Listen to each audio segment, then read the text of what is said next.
everybody, and welcome once again to the Meat Grinder, your weekly dose of high school football in Connecticut. And I'm your host, Sean Patrick Boley.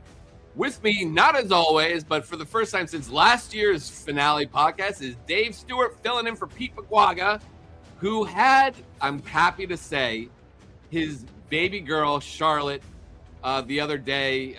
Baby and mother are doing great. We're glad to hear that Pete is happy and healthy. The baby's healthy, and congratulations to him and his extended family for their wonderful blessing this holiday season. So Pete will be no longer with us for the remainder of the high school football season for the second year in a row, but he'll be, we'll have him back again. Sorry to see they won't be here, but he's got a really good reason for it. So we're really, really happy for him. But Dave Stewart's here. He's Mr. Numbers guy. He's one of our head high school writers. He's been doing a lot of stuff for us.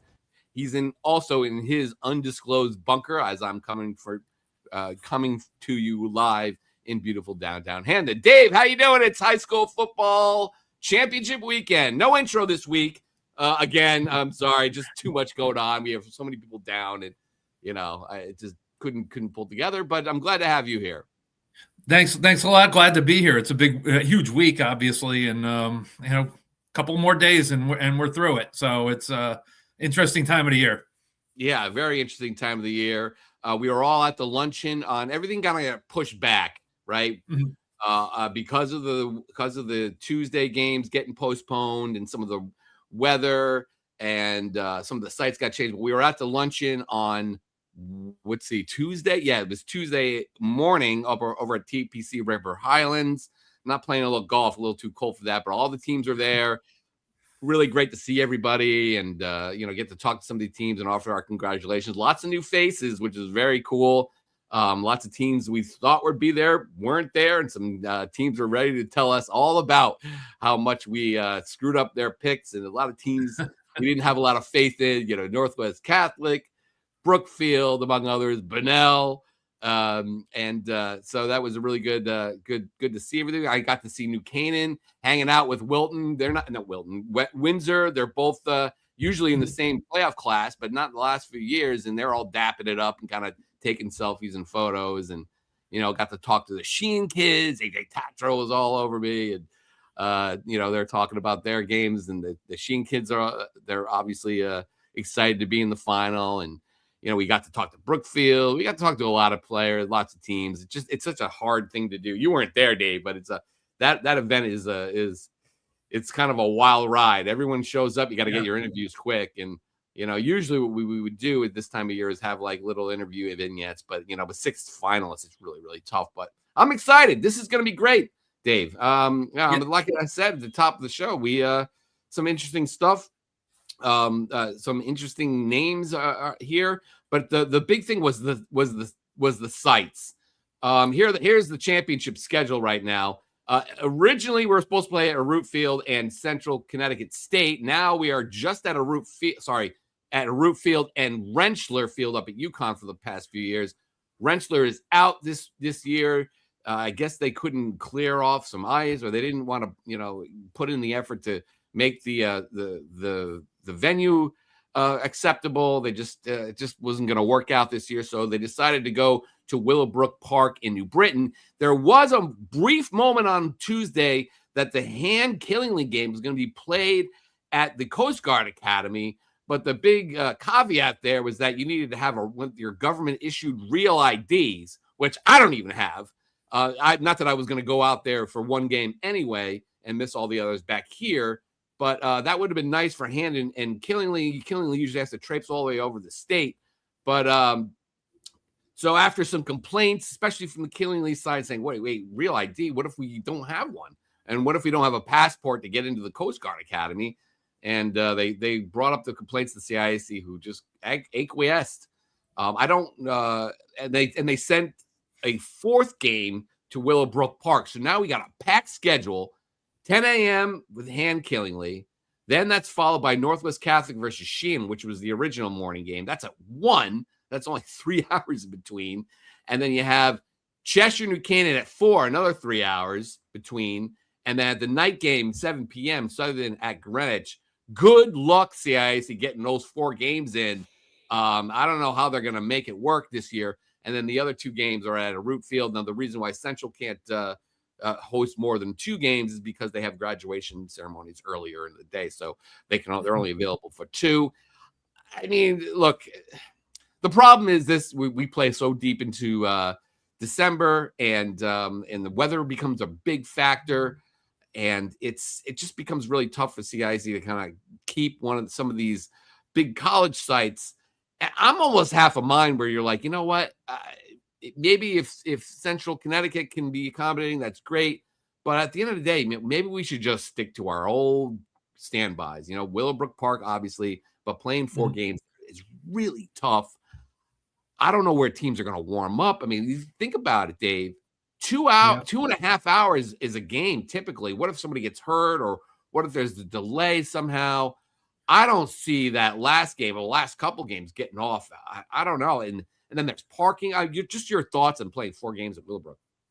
Yeah, I think you're right. I think there's the chance that as we go along, each game's going to be moved back a little bit, and you might be starting that last game around 8:00. But at that point, there's just not enough time between the 2 games. I don't know, there's parking there. It's just spread out. So I think that might be a problem between the L and double L games, although Killingly and Hand usually draw their crowds. So that could be an issue too for the second game. I like the site, but I also like the fact I think I always like the games that were held at like Ken Strong. Trumbull held some big games in the past, and I thought some of those sites were really cool too. This might have been a year to try doing some of that rather than having the 4 games all in one site. Yeah. I mean, if we're going to be playing this deep, hanging. I mean, once the games got postponed, you needed to go to Plan B immediately, and they tried to. Look, I give them credit. They try to at least keep those original sites, but then it just becomes kind of a logistical nightmare. And I think you need to have I think you need to have some of these sites in the bullpen ready to go, which they probably do. But like Ken Strong Stadium is just. I mean, I grew up going to those games down there. I think that's a tremendous site. Like you mentioned Trumbull, that's a really good site. None of these are really media friendly. There's not a lot of room to work in the press box, but if you really think about it, a lot of us do our work in our cars or we go back home anyway. So it's not going to be that huge a deal, but as far as broadcasting goes, that's got to be tough too. You're like the friendly confines of a Root and Rentschler. Rentschler is really great for media, but and unfortunately, there's just nothing like we just don't have I don't know. We just don't have I guess the infrastructure is a big good word, but I think at the end of the day, I think you need to kind of, I don't know. It stinks. It stinks that we have to put it all together because we originally were going to play Friday night, but because of the late start, we played our semifinals on Monday. That's really tough. So it's not perfect, and you're going to run into weather here, but I think we got to kind of maybe think about just not playing at some of these, major sites where there's a lot of moving pieces. But anyway, because it's who are you kidding? The schedule's so tight that once you had that one day move back, all the dominoes fall out of place, and now you're looking at Monday night semifinals. You're looking at 4 games at one site on the final day. I think it would have been better to split those up, maybe do 2 and 2 somewhere, but. What are you going to do? I mean, that's the Coast Guard idea. Once I saw the real idea thing, I'm like, well, I haven't got that yet. I don't know why that was. They said, according to Glenn Lungarini, they knew it was going to be an issue, but they didn't think it was going to be that big an issue. But this thing was only implemented it wasn't mandatory like 7 months ago. So, when we all started getting I have my passport so I can fly, but now I'm not even going to need that. That's a whole other thing. Well, it's not like you can get that in a hurry either. It's not like you can just you can't just be like, oh shoot, I'm going to absolutely. I go to the DMV. Who wants to go to the DMV in the middle of Christmas season? Oh my goodness. Not only that, you got to set up an appointment now for most of these places. So Yeah. I got a trick that I use to get it. Well, I don't want to give away too many secrets, but I have been able to get appointments. Usually you're like, oh my God, there's no appointments for another month. But if you just keep trying, someone's going to cancel, and you can just slide in there. But anyway, so enough of that. I mean, here's the look at the semifinal summary right now of the games that of all the conferences and what the finals look like. Number one seeds were 3-2 in the semifinals, with two big ones getting knocked out. The road teams that were 4-8 did okay, but we had a couple upsets, as we'll get into. The Game Time CT top 10 continues to kind of falter a little bit. 3 top 10 teams got knocked out. One in a head-to-head, one head-to-head matchup. So that was the reason for one of them. But as we'll get to, there was a couple big ones. League finalists. The CCC had so many in to start with. They have 4 teams remaining in. The SCC had a really good tournament. I think they had how many in? 6, I think they had in, and they have 3 remaining. The Southwest Conference, Dave, which I thought, they kind of got kicked around a little bit this season, especially Newtown and their big games. They lost them both. Brookfield and their big games, they lost them both. Bunnell lost their alliance game to New Canaan. I didn't think it was a really great year for the SWC, but in the final, getting into the semifinals, they totally redeemed themselves with 2 finalists. They always seem to be good for at least one champion. Last year they had Massick. The year before that they had Barlow. So the good showing right now by the SWC 4-2 right now overall. The FCIAC, not a good week. A lot of people were chirping at us about, oh, you guys are all the FCIAC Southern Fairfield County homers and all this stuff. And the FCIAC did not do well, especially in the semifinals. They have 2 teams in, and the ECC, of course, has the 1, which is a really big one. That's Killingly. Returning 2024 finalists, you have 6 of them: Greenwich, New Canaan, Windsor, Brookfield, Killingly, and Sheehan. But no rematches like we had.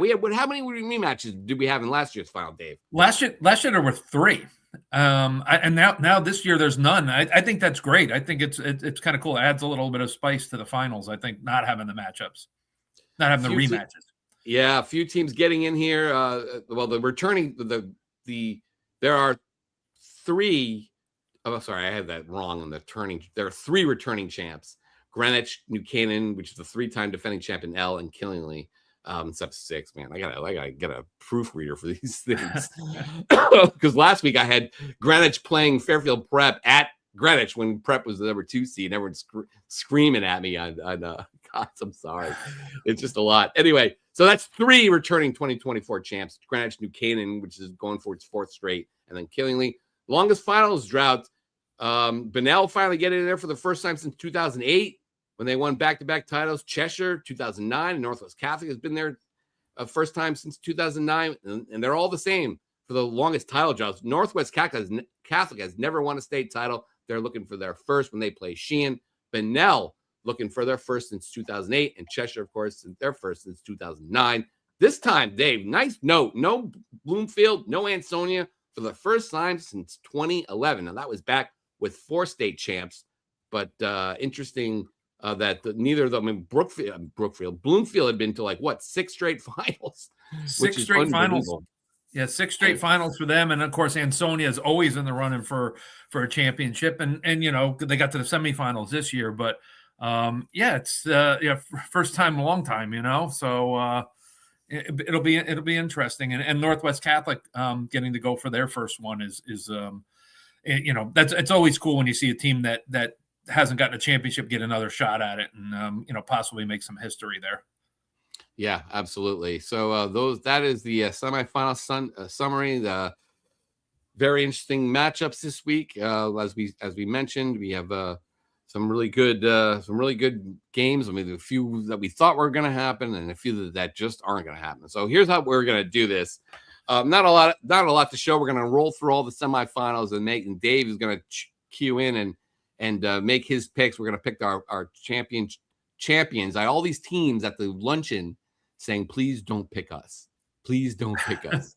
Please don't pick us. So I told some of these guys, I'm sorry, man. I don't know if I can. When Bunnell beat Wilton, they were saying, you guys keep picking against us. It just adds fuel to the fire. So that's right. Ty Jenkins was really on that, Yeah, right. Well, Bunnell, nobody picked him. Brookfield, nobody picked him. They were playing 2 of the biggest, big 2 teams we thought were going to win a state championship. Well, shout out to Chris McNamee. He did pick Bunnell, and he did pick Bunnell in that case. That's right. Yeah, they had one. They had one fan there. he's such a he's a Stratford guy, lives there. His kid went to school there. So he loves his Bulldogs. So good for Chris McNamee. They came through for him. But that's great for them. I can't believe Vanilla's in it too. And like I said, we'll go through all this stuff, and we're gonna pick them, and then we'll get out of here and get ready for a finals weekend. It's gonna be a real busy one. So get your tickets now and get up there early, especially if you're going to Willowbrook Park. You might have to park at New Britain High School and just walk over if it gets to that point. Maybe save yourself a hassle trying to find a park spot way in the back. Then you have run into the other issue of where teams are gonna where they're gonna warm up. You go to the stadium next door, but like that's that's a grass field. I don't know where these guys are going to warm up between games. That's going to be really rough. So I don't know. Like we said, it's going to be a tough weekend. But hey, what are you going to do? We're going to get through this and crown some champs. Dave, are you ready to go? Before we begin, I always forget to do this, but please like and subscribe to Game Time CT YouTube channel. You follow us on Instagram. We'll have videos from all the games where we cover all the finals. We have a ton of guys going out there this week. And of course, go to GameTimeCT.com. That's CT Insider for all the stories and our weekly poll and everything else about high school sports. Dave is getting ready for hockey. He's got girls hockey, top 15 players to watch. He's got the boys next week. We have Scott Erickson put together the girls players to watch and the top 10 poll. Northwest Catholic #1 in the girls poll. Again, they're going for their 4th straight there. So check all that stuff out. We're right into winter season, and we're excited to go. So, Dave, let's get rolling on these finals. Up in the Class LL Semifinals, Ben Bolio, sophomore, continued his torrid pace, rushing for scoring 3 rushing touchdowns and scoring on a pass. Luke Prozo had 218 yards passing and 2 TDs, and the defense had 3 takeaways with Dan Corrado having a fumble touchdown as Southington 42-7 over NFA, which knocked out New Britain, if we recall, in the first round, the 8th seed getting in there. But they didn't have enough to beat a Southington train that just keeps on rolling. Knights are in their first final, Dave, since 2014. And in the other semifinal, again, no contest between Greenwich and Fairfield Prep, this time at Raftery Field.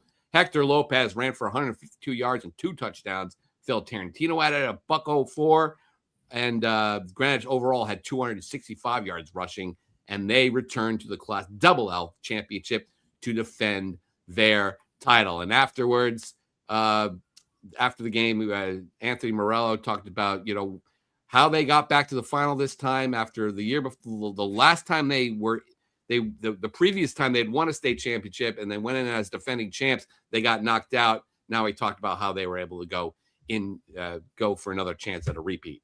Last time we won a state championship, we lost to West Haven in the semifinals the following year. It's very easy for success to go to your head. We as a staff, we learned our lesson from that, and we just keep our pedal to the metal and keep our best foot forward. These guys, every senior class is a new senior class, and they take on a different identity. And this senior class has had this goal of getting to a state championship and winning a state championship since the very beginning. So, they came out with the right mindset to practice, even though it was a short week, and they just executed tonight.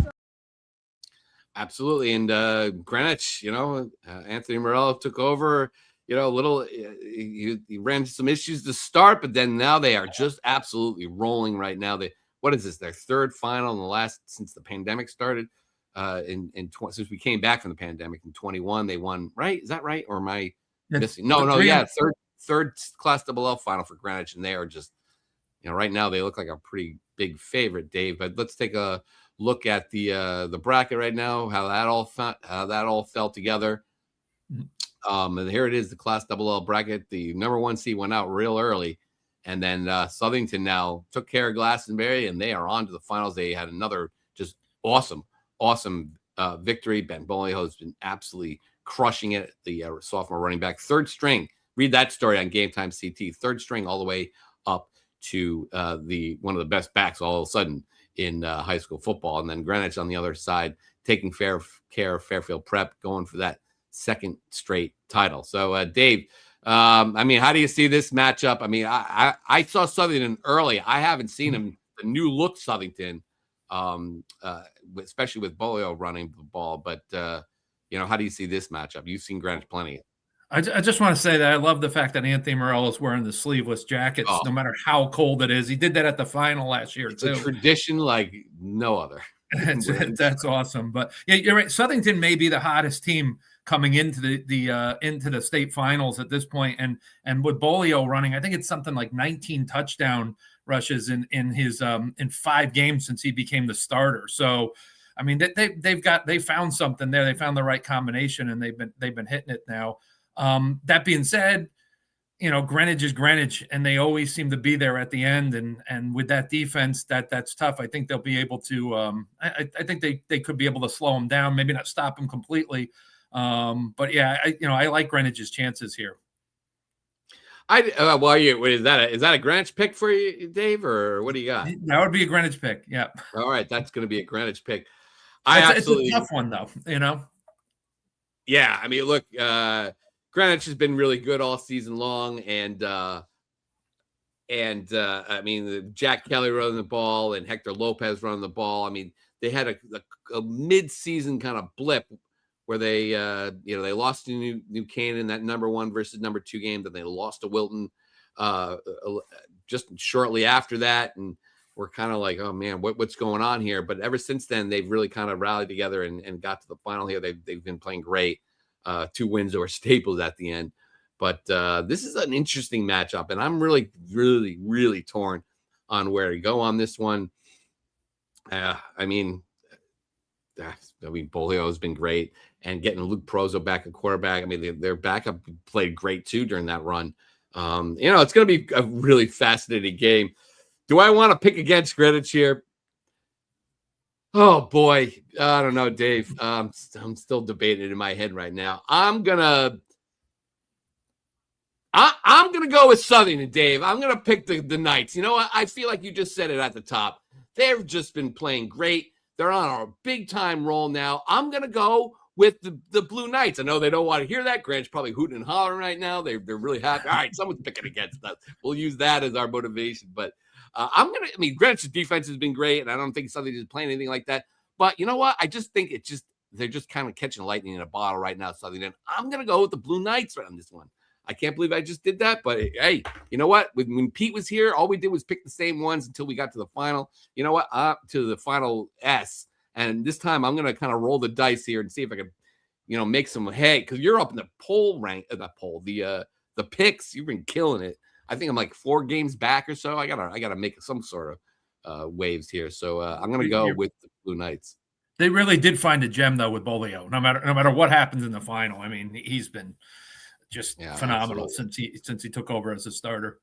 All right, maybe it's because the FCIAC not been playing great, and maybe we overrated them. I don't know about that, but hey, I'm just going to go with the Blue Knights right now to win their first state championship since 2014, which was the Jason Rose and Alex Gemelli team. They beat the NFA at Willowbrook Park, so maybe they can, maybe they can win that one. That was part of back-to-back titles for Southington too.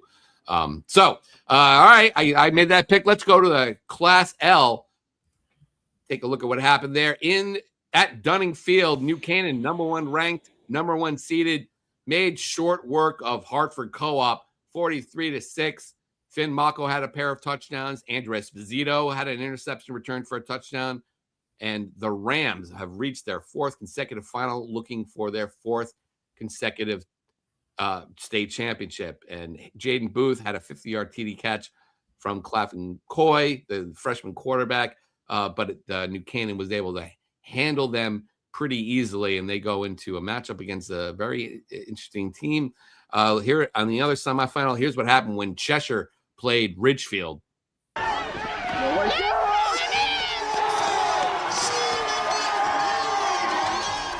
Cheshire ended a 16-year finals drought, scoring 21 unanswered points in the second half to defeat Ridgefield 21-0 in the Class L Semifinal. It feels awesome. I don't remember the last time we've been here, but 09. So that's a while.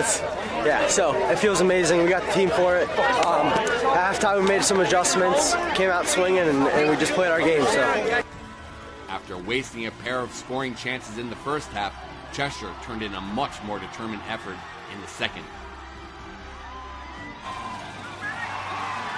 Noel Martinez put the Rams ahead for good on the first of his 2 touchdown runs early in the third quarter. I think that at the end of the day for us, it was just stay at it, believe in us, and go back to the process. You know, we just talk so much about worry about us, make sure we execute, and we believe that if we execute, we would be okay. So it was about that. Don't make a mistake, don't put the ball on the turf, and just believe in each other and just keep working, and good things will come, and it did.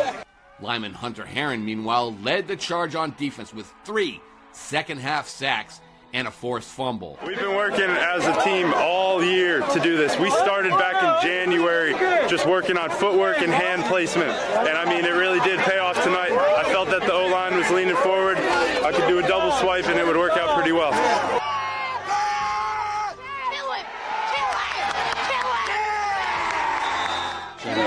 Hunter's unbelievable, playing both ways for us on the O-line, D-line. I think people lose sight of how hard that is. You know, it's physical constantly. You know, the best part about him is he's an even better kid. We take energy from our kids.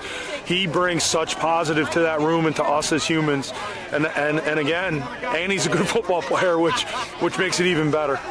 Quarterback Aiden Grigorich started the fourth quarter with a 27-yard touchdown run to give the Rams a commanding 14-0 lead. We got a great O-line. They're big, they're physical, they're fast, they're athletic. Just following them through tight little holes and just go.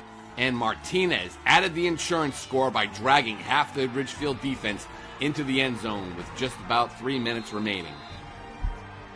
The victory sets up a date with 3-time defending champion and number 1 ranked New Canaan at Willowbrook Park on Saturday.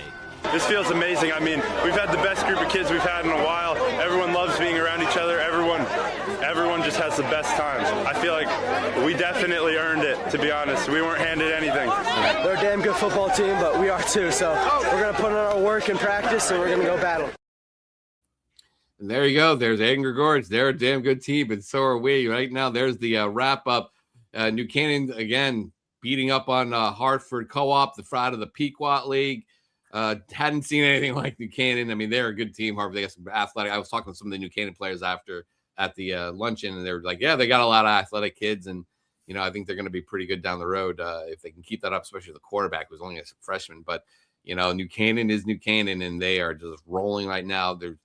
They left little doubt. And then on the other side, Cheshire, you know, Aiden Grigorich running. They have the good offensive line. Seems like they have a different hero every other week on defense and on offense. And I wasn't necessarily surprised by that. I mean, Ridgefield, I was actually, the more I think about it, I was shocked that Ridgefield beat Newtown. Where happened in that game? Good for Ridgefield to get there. And that's a great job by Jamie Reed to get his guys there. But they just didn't have enough to brush past Cheshire. Now you have the Rams versus the Rams in the Class L final.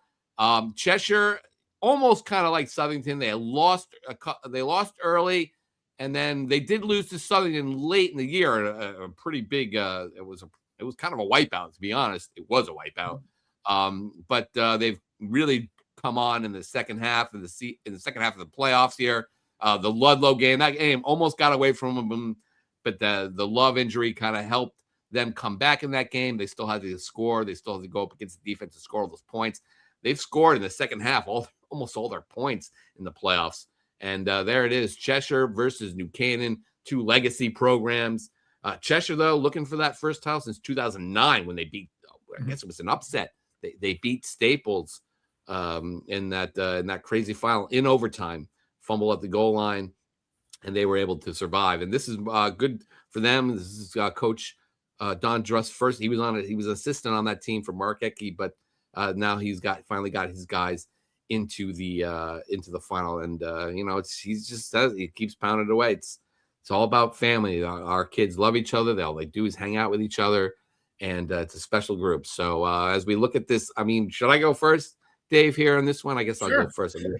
I mean, New Canaan versus Cheshire. I mean, listen, New Canaan Listen, it's one of the best defenses. It's not deep. I know we did that all the time.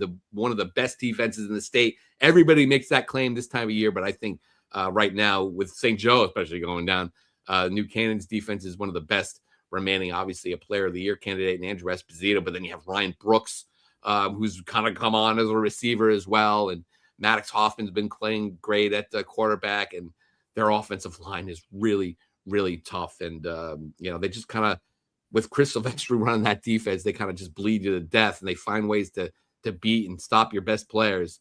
Against a Cheshire team that kind of has a lot of moxie. Like I said, Grigorich is kind of the one of the leaders of that team, and he kind of makes them go. And they have a good offensive line. That's going to be a fascinating matchup. Their offensive line against New Cannon's defensive line and their linebackers. I'm not gonna stray too far on this one. I'm gonna go with New Cannon on this one. I think the Rams are gonna win their 4th straight championship. Cheshire might be a little one-dimensional almost for our taste, and that's just not gonna cut it against New Cannon. They got to find a way to kind of pass the ball consistently, because New Cannon's gonna really come for them on the run. And when Cheshire has a chance, when Grigorich has a chance to throw, he can do it. It's just that they need to be more consistent in that regard. But New Cannon just has so much depth, so many people. I'm going to go with the Rams. Dave, your thoughts? It's interesting. You look at Cheshire too. It just shows you how quickly your fortunes can change at this time of the year. I mean, they lose the Apple Valley Classic to Southington 31-0, and then they're losing by 19 to Ludlow in the second half of that game. And then all of a sudden they've scored 43 unanswered points to get to the final. So they just really turned it around there. They've done a really good job. That being said, New Cannon's the number 1 team for a reason. And they've been playing like it all year. I mean, it's really just amazing how efficient they've been.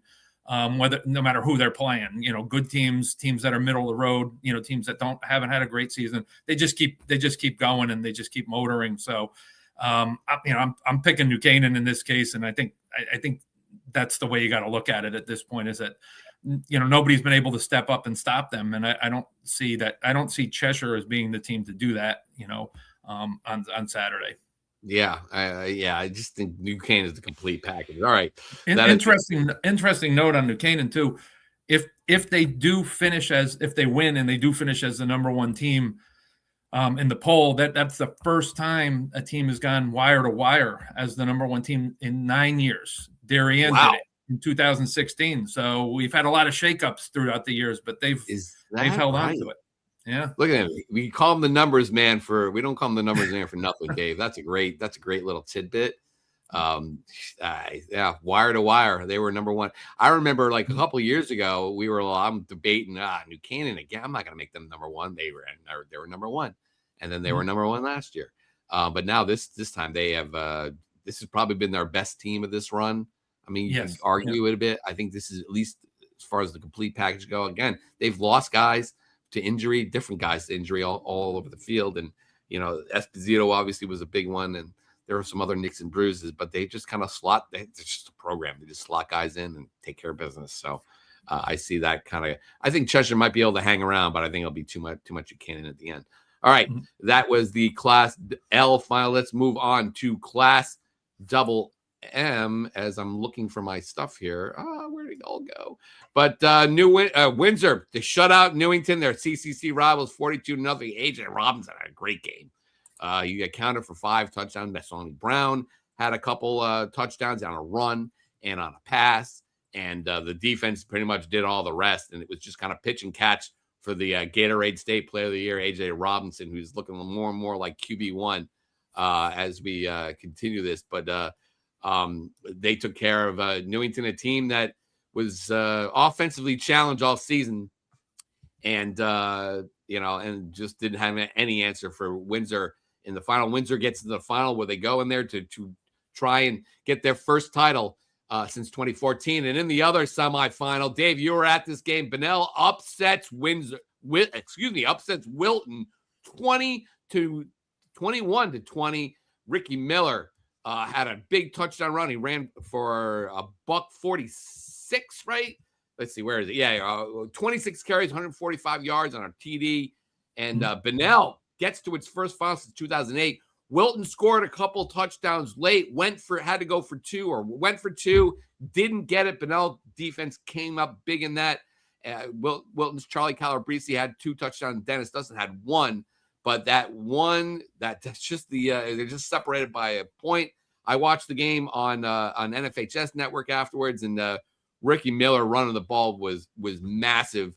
But another big play, Dave, and you can kind of talk about it a little bit, was the fumble at the goal line that Wilton had. They were about to go up 14-0, or at least maybe 13 or 14-0, mm-hmm. and Bunnell with the big defensive stops, it gets the ball at the goal line. They went back down and scored and took a 13-7 lead at half. And I was absolutely stunned by this one. Yeah, that one really changed it a lot, because at that point, they got the ball on the 1, they get called for a false start, and then the fumble on the next play. And, you go from possibly being up 14-0 to holding the 7-0 lead, and now you're behind. And once Bunnell got ahead, it was really just hand the ball to Ricky Miller and just let him pound away. They if you take their first drive of the second half and their last drive of the game, that over 14 minutes on those 2 drives. And I think they ate up something like 25 plays, a bunch of 3rd down conversions, a 4th down conversion. They just chewed everything off the clock, and that was the game right there. Miller, I watched some of those runs, man. He was just absolutely crushing it, and the quarterback played great. Remember, I saw him against Buchanan. He was kind of deer in headlights a little bit. That was like his third game as a starting quarterback. He made some big throws. Roddy Ricketts had a few great catches, big first downs. What a job Ty Jenkins has done there. And I know he was kind of afterward. Well, we'll throw it to him right now. Kind of talking about how well the SWC showed up in these semifinals to get two finalists into the championships. It means a lot to us because, well, at least to me, I worked for this for 4 years. Last year we were so close. So today, I put the old players, the seniors from last year in my heart, my family, and I just played for them. As usual, like I say when I'm on here, we just came out and dominated, and we did the small things right. That's how we got here today. End of the game there, they make it 21-20. It's real tight. Tell me about that last drive that you guys That last drive, what we told the kids when they called their first time out was, breathe. This is what we do. This is the weight room all year long. That's a really good football team, the top 5 team in the state. And when we lost that ranking in that week 4 again, when we lost to Newtown, I don't think people respected how good of a team Newtown was. And I think tonight, if my recollection is correct, us and Brookfield both beat XCS teams. So the SWC is well represented. Coach Muller's a great coach. Our league's a great league. From Dan Farina to Nate Tyler at Stafford High, our league top to bottom, I put them toe-to-toe with anyone. It means a lot to us.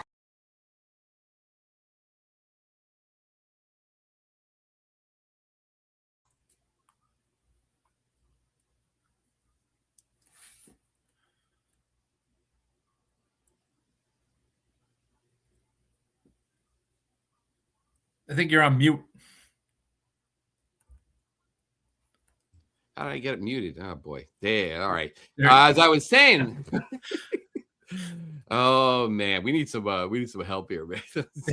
So, hey, it happens. It's been a long season. So yeah, it's been a long season. I was going to say Ricky Miller at the end there, talking about, getting to this moment. And how about this? I'm not saying he's going to win it, but he's kind of a dark horse for player of the year. He kind of does it all. He plays on offense. He plays on defense. I saw him both saw him throw a touchdown pass against New Canaan in that game to kind of keep that one close. And that was just a virtuoso performance, putting that game away in the semifinals. I mean, it's not a bad one. If they win that game, they can somehow knock off Windsor, and he runs for like another $150. He's got a good case. He's a fun player to watch too, defensively and offensively. He really is. He's kind of the motor of that team, so to speak. And just he just does everything for them. And if they get that's the key for them. If they get a lead, and if they could get a lead against Windsor like that, they can start to chew up the clock. They can start to give the ball to him, run the ball like they did against Wilton, and that's. He's the type of player that makes that happen, because he is such a beast out there.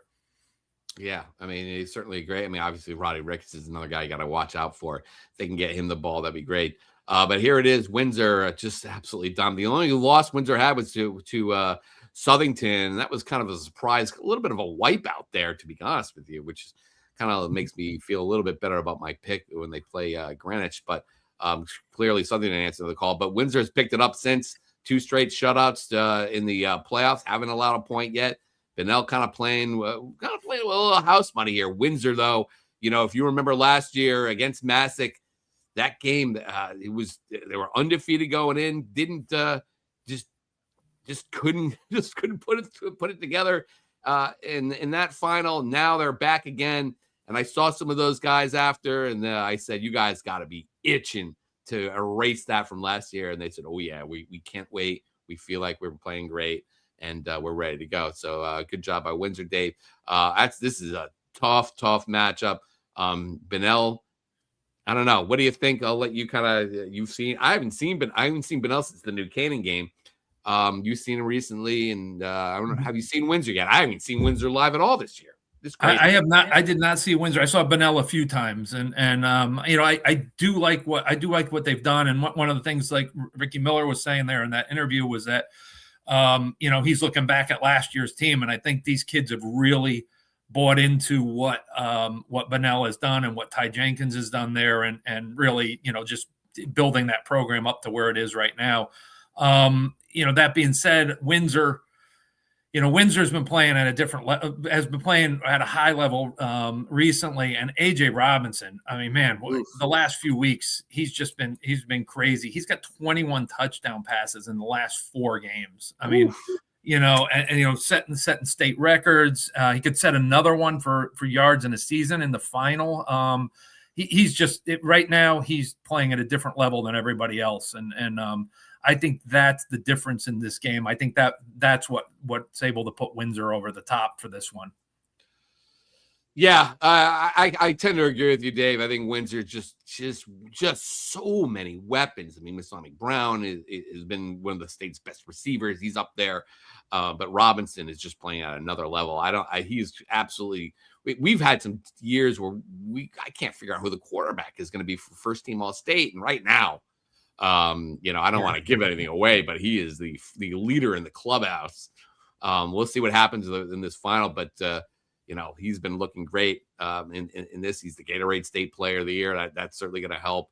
So many weapons, and I don't think we talk about the Windsor defense too much, but just really quick though, a really great job by Quinn Fleeting stepping in for his old man, who took an administrative job and wasn't allowed to coach anymore. He still helps out, but Quinn Fleeting was able to keep the gang together. And, I talked to Fleet a little bit, his father a bit.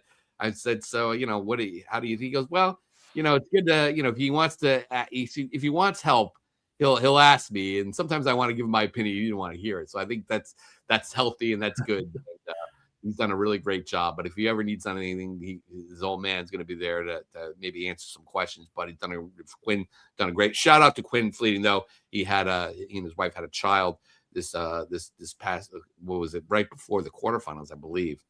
So congratulations to them. Everyone's having babies now this time of year, so congrats. But in this game, I absolutely adore Ricky Miller. I love the Bulldogs. I'm going to probably not disappoint them. I'm going to go against them in this one. I like Windsor, Dave, here to beat Benell, to get that title. I think they feel like they owe it to last year's seniors, and they feel like this group, they need to get that title. And I feel like now second chance, I think they're going to get it. And it might be it could be a long day for Benell if they don't ball control with Miller. You picked Windsor, yeah? Yes. Yep. All right, so that's good. As the fire engines race by my house right now, but excuse me. So that was Class Double M. Dave and I both go with Windsor in this one, but look out, we'll see how the Bulldogs do. In the where are we going? We're going to Class M now. In the first game, right? We're going to start with the first game, Danny, or what we got? All right, here we go. When Brookfield's Thad Ballsy reached for a first down with a minute remaining in the Class M semifinals at Derby, he not only secured a return trip to the Class M final for the Bobcats, he also ended a year's worth of frustration. This feels great. I mean, obviously it's been on our mind for almost a year now, just losing to them by only a couple of inches, and it feels fantastic right now. Even being picked, nobody picking us, and them talking on Instagram and everything like that. It really fired us up, and I think it binded us together into a big group. Listen, 357 days. We've been sitting here, and we've been waiting for this, right? We knew at some point we had to get through them. This was something we lived with. We dreamed, we had to dream, with it, from that scoreboard last year. That was what we talked about before, and we came out. Those kids did it, right? We played together, and that's what Brookfield's about. Brookfield scored the game's only touchdown on its first drive of the game. A gorgeous 17-yard touchdown pass from Ballsy to Tyler Buttendorf. I didn't really think I was going to get the ball. The ball wasn't for me, and it was a jump ball, and it was barbecue chicken from there.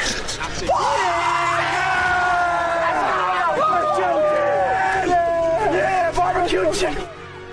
The Brookfield defense took it from there, holding the Hogs to just 67 yards of total offense over the first 3 quarters. St. Joseph's best scoring chance came on Will Zaccanino's block punt in the 3rd quarter, but the Bobcats held them to a mere Jake Rios field goal.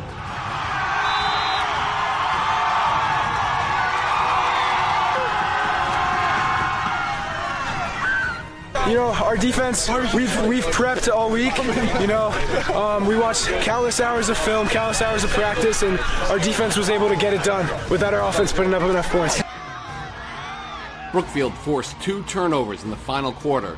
Chase Sylvia recovered a fumble, and on the Hogs' final drive, freshman Rocco D'Arcangelo tipped a pass that Ambrose Higgs picked off with just under 2 minutes left.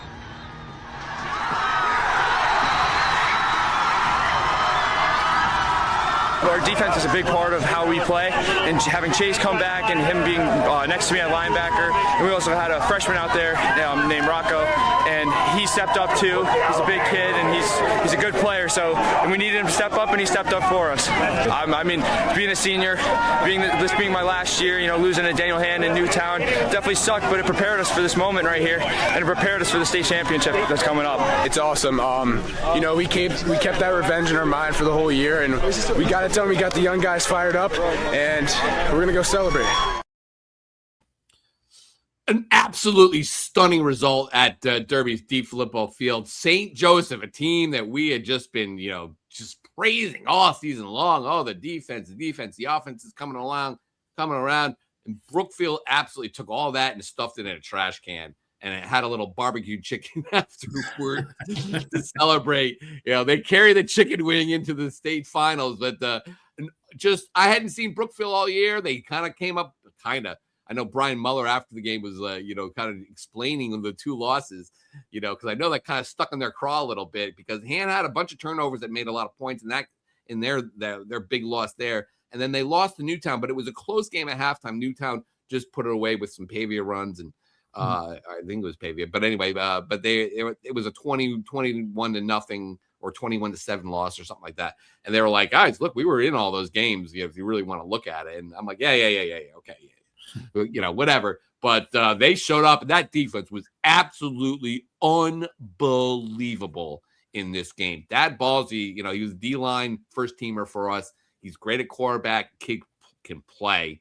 And getting Chase Sylvia back, he was, he's a first team caliber, all-state player as well, linebacker, and getting him back was huge. He missed about 3 or 4 games, didn't come back until the Bethel victory, and then Tyler Buttendorf. He was, speaking of Bethel, he was on SportsCenter's top 10 plays. He was number 1 with that ridiculous run. He was all over the field making it. You saw the shoestring tackle on Lamique Black.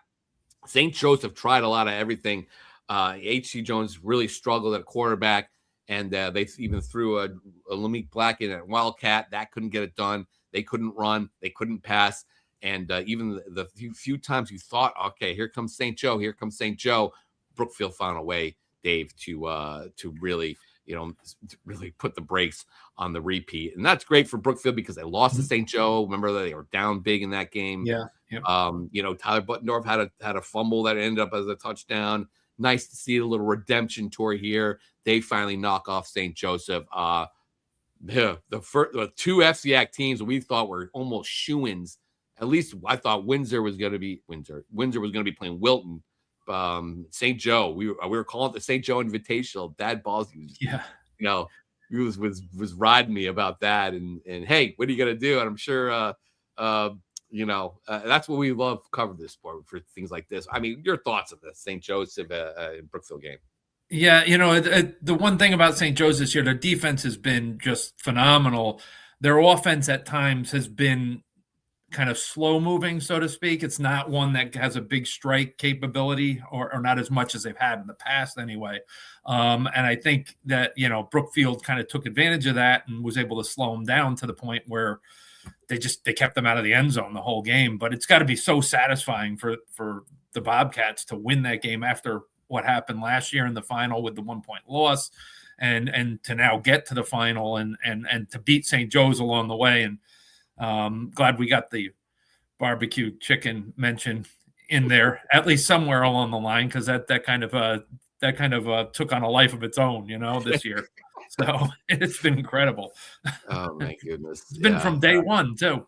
Yeah, it started in last year's semifinals when St. Joe beat Hand, and then Hand took up the mantle when they beat St. Joe week 1, and ever since that, every kid's been picking up the chicken drum, and it's been really funny, and they're all like, yeah, it's great. But yeah, the St. Joe offense, it was obviously kind of a weak point this year. I mean, Rios is obviously great as the receiver, and they've been able to handle some teams and do what they needed to do. And it really came back to bite them here. Brookfield had a perfect game plan. And on the other side, but St. Joe's defense played just as good as you expect them to do. I just don't think that they thought giving up just 6 points was gonna doom them. But lots of head scratches there for St. Joe, but they'll be back. I'm sure not too many people crying for them. I'm sure a lot of people were happy that Brookfield beat them. And St. Joe's has a lot of juniors on that team too that are very good players. So yeah, so they'll be back. Don't you fret. But shout out to Brian Muller, and we have a story on it by Brian Carpenter. You should check it out. His wife Diana has been battling leukemia this year, and it's been kind of a strain trying to coach a team and take care of his family as well as his wife. And it's happy to know that things are going well, and she's been able to return to work at Brookfield High School, and that's great to see. And maybe he can maybe the football gods can smile on him and get him that elusive state championship.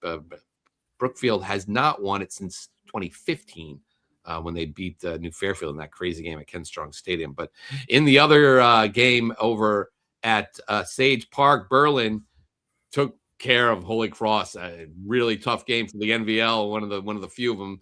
Cody Puzio ran for 116 yards and had 4 rushing touchdowns. Eli Rice had 135-yard rushing. Carmine Rio was having a great season, had 2 pickoffs. Berlin is in its first final since 2022.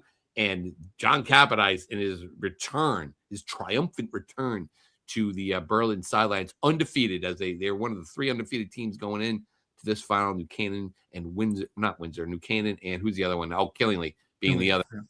And now Berlin, who thought they were going to have to prove everybody wrong versus St. Joe, now gets Brookfield, which is a very fascinating matchup. Dave, you want to go first, or should I? Who went first last time? I think you did. It's your turn, I think. All right, it's my turn. Oh, boy. This is a really tough matchup. I mean, I was all on the St. Joe train, and now Brookfield has me kind of thinking. This is basically a case of offense versus versus a lot of things. Right? Berlin's certainly got on defense. Berlin's got on offense. They've had so many weapons all over the field against a Brookfield team that's just a really hard-nosed lunch pail team. Buttendorf's having a great season. And there goes Chase Sylvia. He's been, again, getting him back was huge. The D line's was just played outstanding against St. Joe, and the offensive line. They did some things. They made a few mistakes that cost them almost cost them the St. Joe game, but the defense was so good. This is a little bit of a different animal. I think Berlin has so many weapons. I don't know. I'm so torn in this one. I am loath to pick against. And Brookfield wants me to pick against them. Let's start with that. But Berlin always kind of, when they get to the final, they always kind of get a little bit outclassed. I don't know about it this time. I don't know. I think that this is All right, Brookfield, you get it. I'm going to go with Berlin to win the state championship over Brookfield in this final. Watch, it's going to be 21-20 Brookfield in this final. But I'm going to go against the grain again and pick Berlin just to make everybody happy in Brookfield. But actually, I think Berlin is just an outstanding team. I don't think they get enough credit. Yeah, their schedule isn't the greatest in the world, but they got some dudes on that team as well. It's going to be an absolutely fascinating matchup, and we shall see. But yeah, all right, Brookfield, there you go. Merry Christmas. I'm picking Berlin to win this final. Dave, I'm sure you're going to go the other way. Oh, absolutely. I really like Brookfield here. Because I just think they're playing that win over St. Joe's has just put them on a different level right now. I think having Sylvia back is just a really big deal from them, and I think they're just clicking right now. This is kind of like a multi-year story for them. Getting to the final last year, I think people thought they were going to win then, and they lose by a point. And now they're there again. I don't think they let this second chance pass them up. I think they get this done. I agree with you. I think Berlin has a few more weapons on offense than St. Joe's did, so that poses some difficulties. But I just think Brookfield's defense is able to get it done, and they're able to put up some points against Berlin. I'm gonna regret that pick, but hey, you know what? I'm just I got to go against the grain a little bit here. I got to mix things up. I'm going to go with Berlin. Again, like I said, I think Brookfield's defense will have an answer for them. They're going to have to really work hard as they've worked all season, Berlin, to get this done. But, I don't think we don't talk about them enough because they don't play some of the top tier teams. They're in that, I think they're third division in the, or is it the second division? I don't know. But they play in that. They just don't have the schedule that maybe Brookfield does, and that's going to help Brookfield out for sure. But they have some of the best players on the field too. Brookfield with Buttendorf and Thad Ballsy, and I mean they're very good. It's going to be a really tough matchup. I don't see anyone blowing anybody else out. I'm going to go with Berlin. I don't know. I'm just going to go with Berlin. How about that? All right. It's been they haven't won. What was the last time they had 14? Right. It's hard. Yeah, it's hard to go wrong with a team that's 12-0. So picking a team like that too. So a completely undefeated season and right off the sun. When was the last time Berlin won a state championship? That's a good question. I think 2009. I think. Yeah, 2000. 2009. Yeah, man, that's a lot of teams. I didn't even put that in the graphic. There you go. That's what I get. So Berlin also looking to end a championship drought. The last time they won is 2009 against Bethel. That's also the last time Cheshire won, and it was the last time Northwest Catholic was in the final. And then Bunnell obviously has, other than Bunnell hasn't been to the final the longest, which is 08. Man, all right. So there you go. So Berlin they also won back to back then. So they won back to back. I remember those teams very well. Craig Bruno had that program rolling, and they were amazing those 2 years. Beginning with that upset against Staples in 2006, one of the great games I've seen. Nobody gave them a chance in that one. Then the next year they played Massac, their conference rival. That game turned out to be a really tough one too. They were up big, but then Massac made it a 7-point game late, and then the Bunnell defense came to the rescue. But that was when these kids say that was a long time ago, I'm like, no, it wasn't. And then I realized, yeah, they were like little babies. Many of them. Remember, some of them might have not even been born by 09. Especially the freshmen, I guess. Amazing. Because it's been 16 years. My goodness. So 09, 08, 09. It's crazy. All right. So you're going to go with Brookfield. I'm going to go against my better instincts, and I'm going to go with the Redcoats. Guys, don't let me down. I would not be surprised to see Brookfield win that game too, hedging my bets a little bit. But I think Berlin, I'm just going to say, I think they're just going to they have just enough weapons to figure it out, and away we go. So there you go, Brookfield. You get your wish. I know. All right. Now the one that everybody in the chat's been talking about, the Class Double S, the game that we thought we were going to get, we are getting, and here's how that all broke down.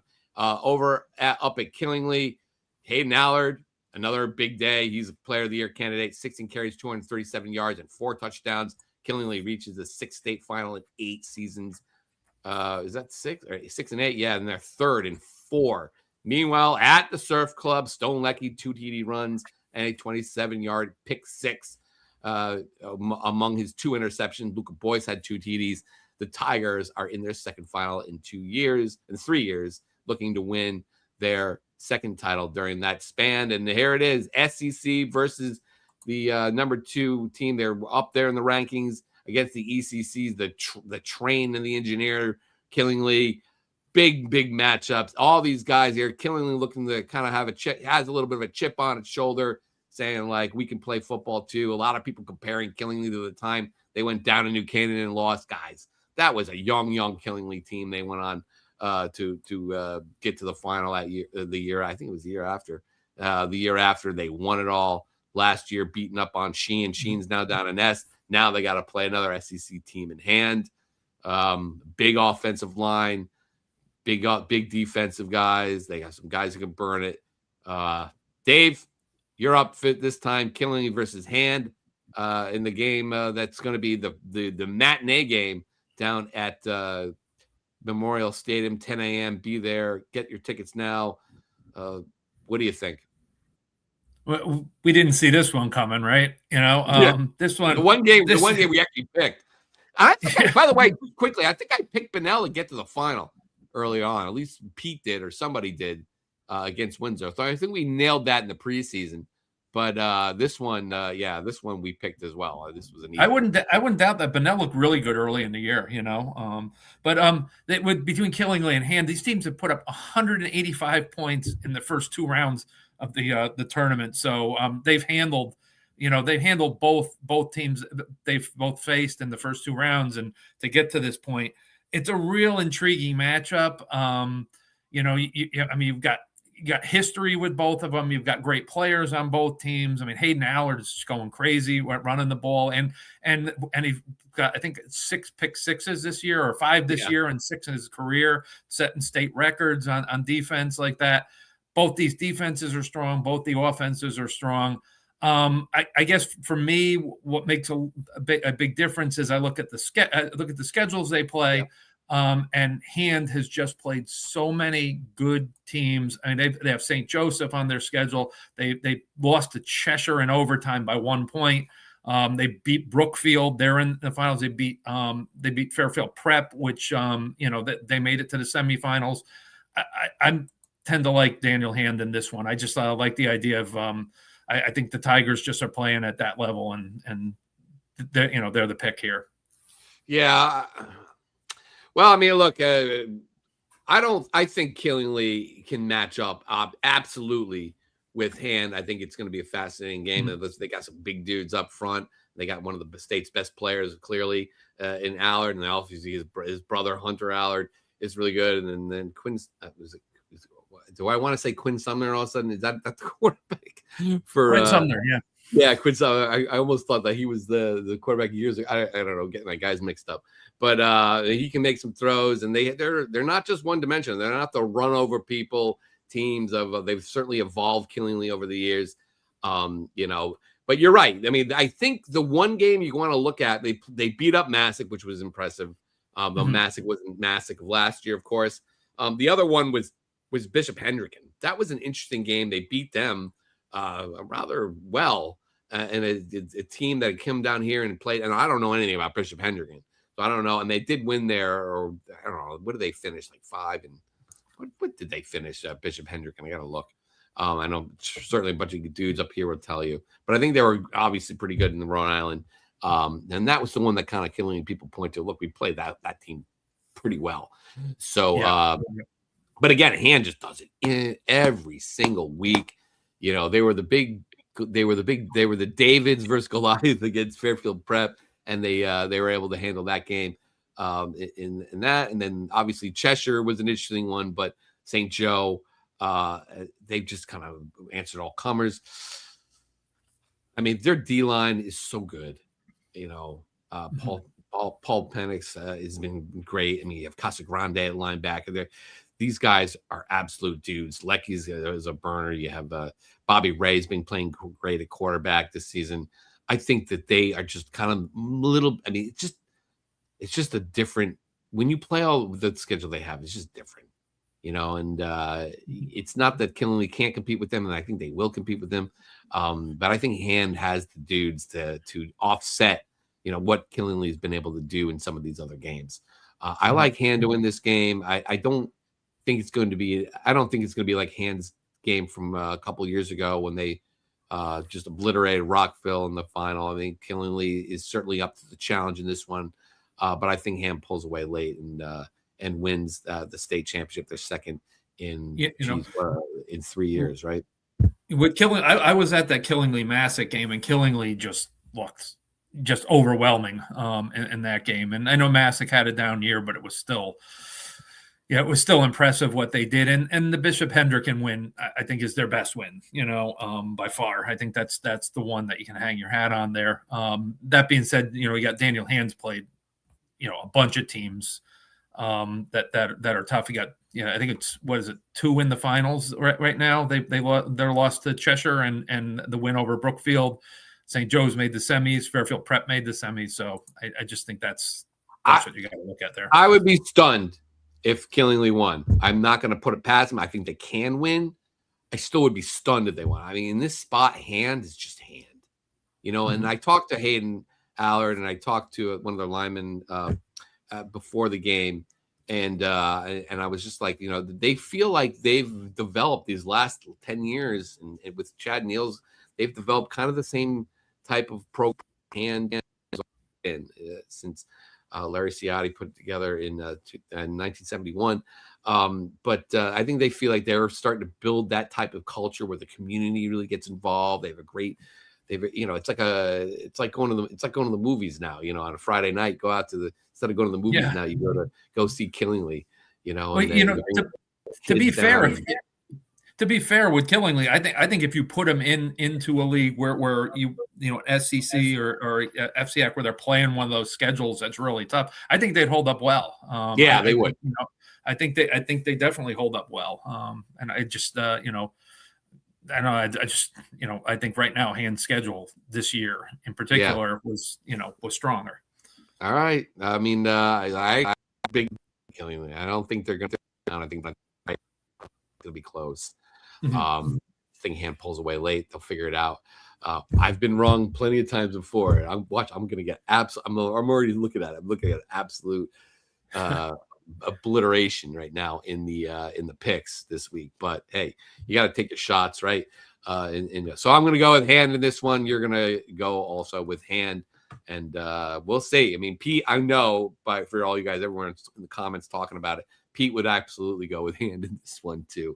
He's been kind of poo-pooing Killingly all season long. I've been voting him number 2. So in that regard, why wouldn't I have Hand at 3 or 4 maybe now? I think I had Wilton 3. But now I think these are two of the best teams in the state. That's for sure. All right. So that is 5 down. We got 1 more to go. We go to Class S. In this time over at this is the game I went to after the St. Joe game. I got here in the third quarter. I get just in time to see Josh Durant put the finishing touches on Woodland. He ran 30 times for 267 yards and 5 touchdowns. It was like part in the Red Sea with his offensive line ripping through Woodland. A game I thought was a potential state championship game, 41-20. And in the other semifinal, Northwest Catholic, who I inexplicably have Woodland in the thing, but Northwest Catholic defeats Ansonia 21-0. They scored 21 points in the fourth quarter.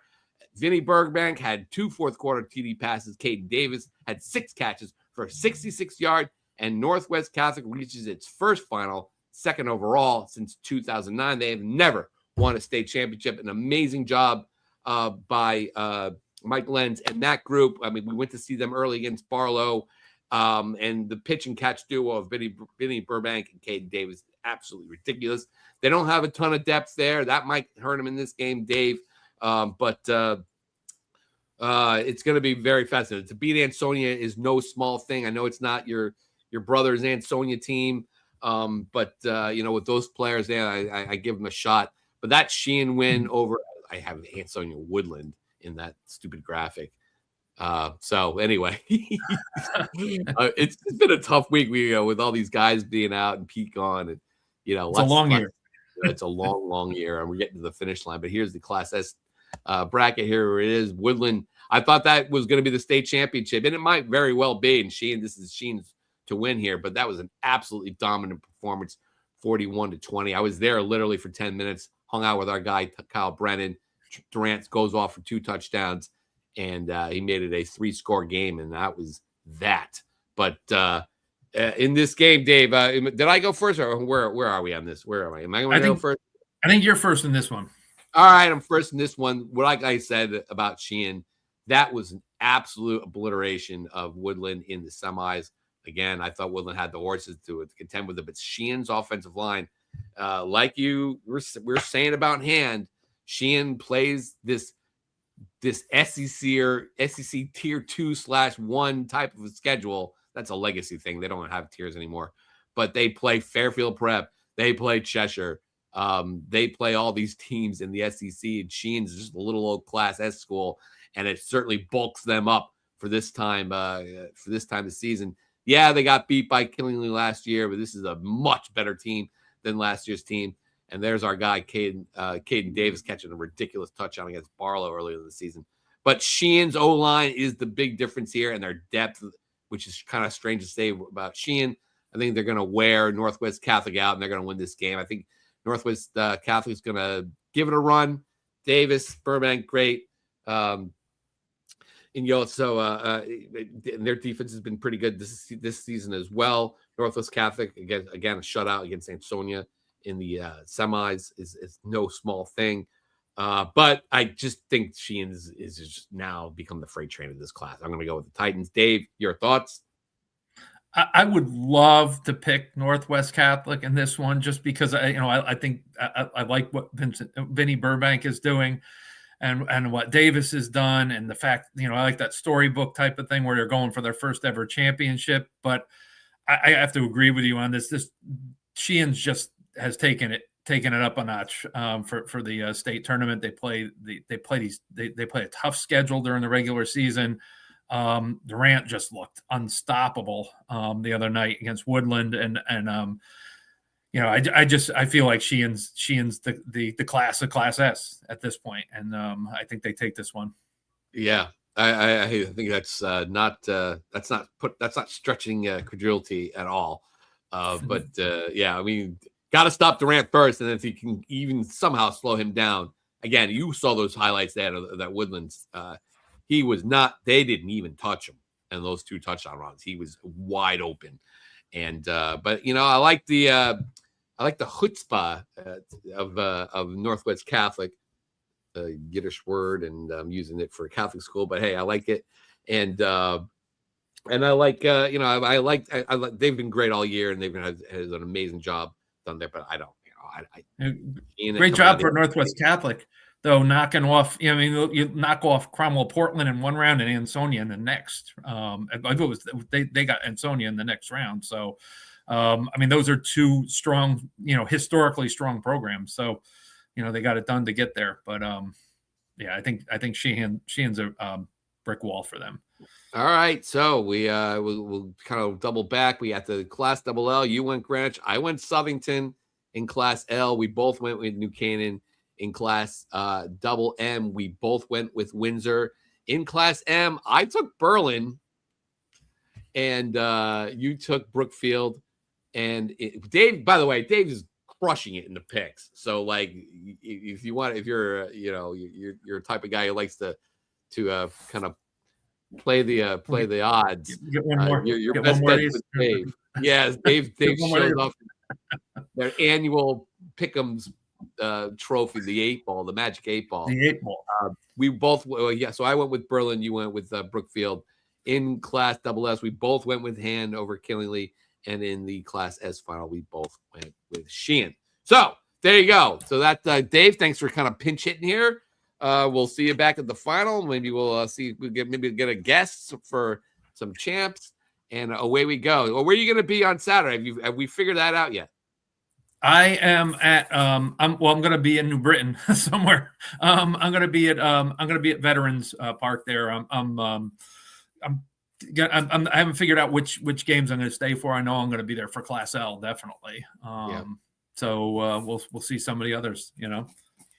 You can't. I mean, I hate to kind of go in this way, but if Cheshire can somehow knock off New Canaan, what are we looking at for number one? Obviously, Killing is going to have to be hand. If Killing be hand, they got to be number one, right?